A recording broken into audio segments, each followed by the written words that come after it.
పిల్లల్ని ఖచ్చితంగా నీ ప్లేట్లో ఉన్న ఫుడ్ ఫినిష్ చేయి, లేకపోతే బాటిల్లో పాలు ఫినిష్ చేయని ఫోర్స్ చేస్తారు. ఇది మంచిదేగా, మిగతా ఫ్యాక్టా?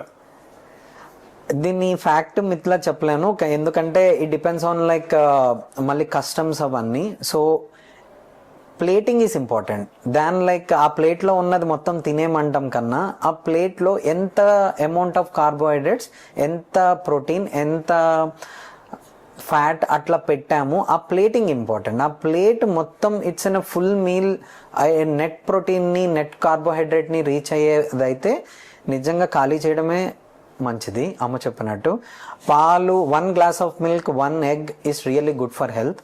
చాలా సార్లు మనం అందరం అనుకునేది ఏంటంటే ఒక fat baby is a healthy baby అని. నార్మల్గా ఫ్యాట్ బేబీస్ అవన్నీ ఏంటంటే మోర్ దాన్ 3.5 kgs 4 kgs, ఇప్పుడు 4.5 kgs బేబీలు కూడా పుడుతున్నారు.